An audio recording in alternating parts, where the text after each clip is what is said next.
begin. See, we get to the end, but that's where we begin. You feel it? Mannequins, and we breaking the mold.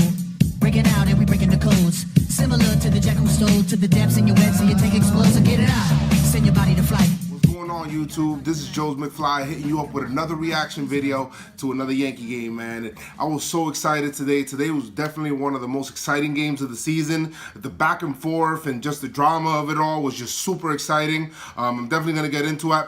Before I do, I know a lot of people were asking me why I was wearing this shirt. This shirt is made by Bronx Pinstripes.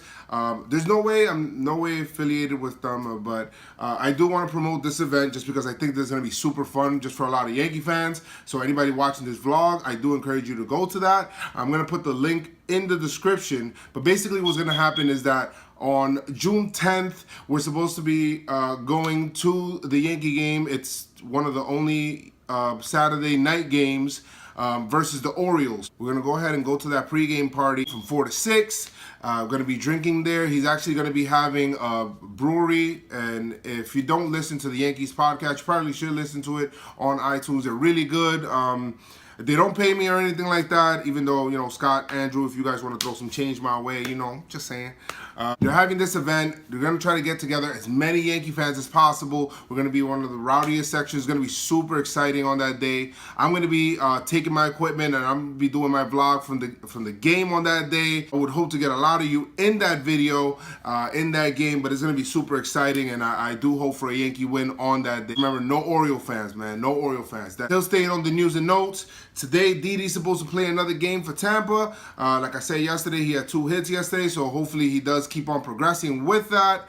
Gary Sanchez today threw up to 90 feet today, threw about 25 pitches, and he was hitting off of a tee, so he's definitely on that comeback trail. But we're holding the fort down for now, and we're going to talk about that. But we do miss you guys, and I hope you guys do come back. All right, so this game was super back and forth. Pineda today, he had a kind of performance. It wasn't great. It wasn't good. It wasn't, I mean, it was all right, you know, but he had 5 innings pitched today, gave up 5 hits, 3 earned runs, and 2 walks and 6 Ks. The one encouraging thing, you know me, I always like to look at positives, especially when it comes to the team. So the one thing about Pineda is that last year, that same kind of game for Pineda last year would have been 10-0 for sure. The game would have gotten out of hand so fast, would have had like 9 earned runs and 9 Ks. The one difference with today is that he was able to kind of bear down and limit the damage. Yes, he gave up that solo home run to Andrew McCutchen. Yes, he did give up that solo home run to Freeze, but you know what? They were solo shots. He was able to kind of keep us close in the game, similar to what CC did yesterday. Last year, that same situation where he had bases loaded, 1 out, he would have definitely given up that grand slam to Andrew McCutchen. He gave up a sacrifice fly, then he had runners on the corners with 2 outs, and he was able to get out of that inning. So that's pretty good. That's encouraging to see, because normally Pineda would just get into his mind and just implode. He could have pitched another inning. I know a lot of people want to say, oh, that's such a short outing, but think about it. You're in the National League ballpark. He did only have 73 pitches, but at that point, at that juncture in the game, Joe Girardi made the right call going to the pinch hitter in the top of the 6th. That 6th inning, top and bottom, were just a roller coaster of emotions, because to that point we were down 3-0, and 3-0, I don't know if it was because of yesterday, I don't know if it was because of the away record, but 3-0 might as well almost felt like 10-zip. You have Starlin Castro come up. For the moment, the momentum switch of the game. I mean, Starlin Castro just ropes one into left center field. Just like that, it was a tie game. I don't know why 3 runs almost felt insurmountable before that moment. So after Judge doubles, then you have Greg Bird gets hit by a pitch. You have Austin Romine comes up and he singles. So now you have bases juice with 1 out. Torreyes comes up and he hits a single, a 2-run single that scores Bird and Judge. And now you're thinking, we've got the lead. Let's go. Bring in the bullpen. Lock, stock, barrel. Let's go. We scored 5 runs in the inning. And that's part of the reason why I feel so confident in this offense, because we're so quick strike. I know that Adam Warren is probably not available today because he pitched a 1 2/3 yesterday. You bring in Jonathan Holder and gets 2 quick out. You're just thinking, okay, he's going to breeze through this inning.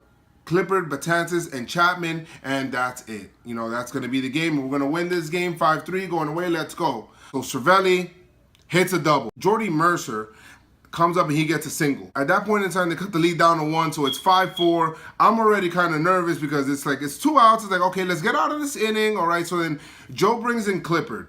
Clippard comes in and on a 2-2 count, hits Osuna. Adam Frazier then gets a single off of him. He ties the game. So he blows his save, which that's frustrating, and then he strikes out Bell. At least they didn't take the lead, but it's just, we give up 2 runs in that inning. Those 2 runs hurt.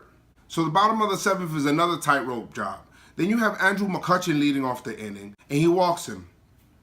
He walks Andrew McCutchen, a leadoff walk. And of course, what does McCutchen do? He steals second. Freeze comes up, and then he grounds out. Runner on third base with 1 out. McCutchen is on third base with 1 out.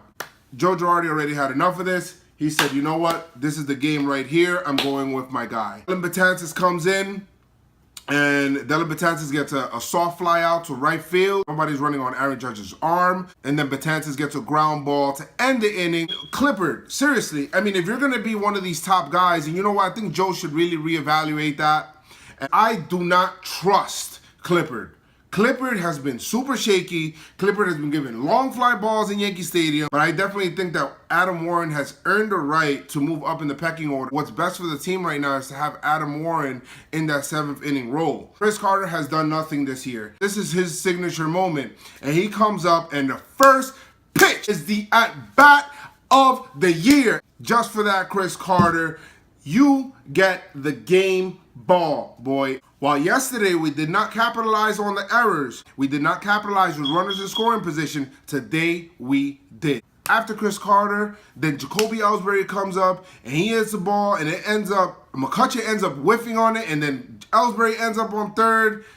Hicks comes up, and he's batting, and while he's batting, Basardo bounces the ball, and then Ellsbury comes to score. It was just a messy game for the Pirates, and I'm glad that we took advantage. So at this point, it's 9-5, and Hicks hits a double, ground rule double down the right field line. Chase Headley doubles him in, and now we're up 10-5. Hicks today went 1 for 3. He had 2 walks.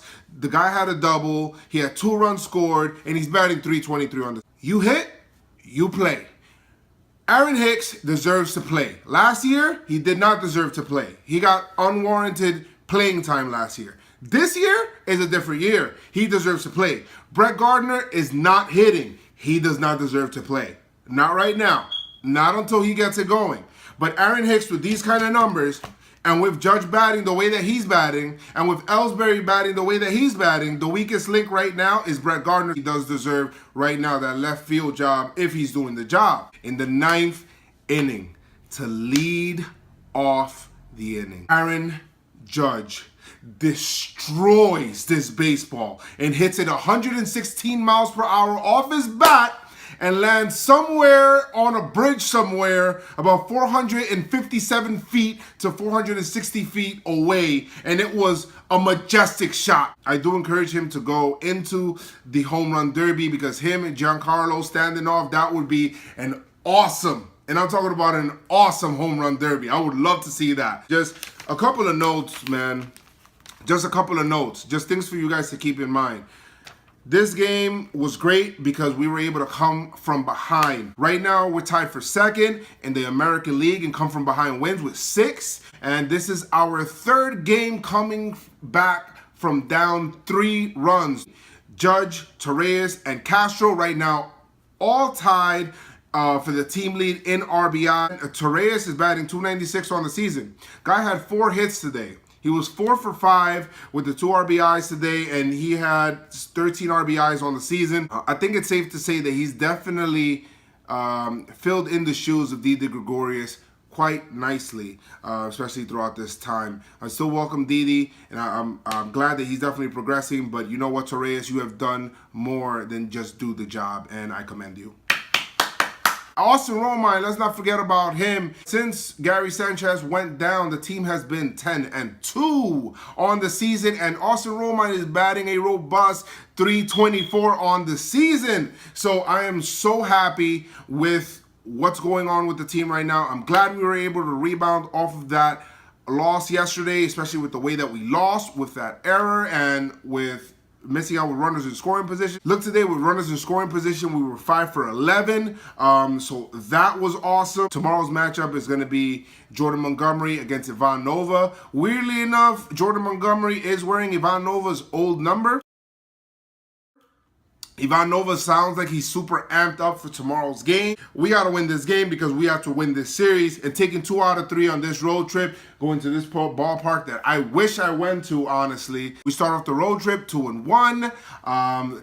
Get an off day to get ready for Boston, who right now, as of right this moment when I'm making this video, they are losing 4-2 to the Orioles, to the red hot Orioles somehow, some way. But have that off day to then go up to Fenway, and then we can really see how our team compares to theirs. But yeah, man, let me know how you guys feel with today's game. Are you guys excited as I was? Are you guys as excited for tomorrow's game? Let me know what you guys think is going to happen. What are your thoughts and concerns on the game? Make sure you guys like, comment, and subscribe. Follow me on Twitter at JoesMcFly. So make sure you guys keep the pinstripes on, man, and keep the pinstripes strong. All right, man, I'll talk to you guys later. Peace.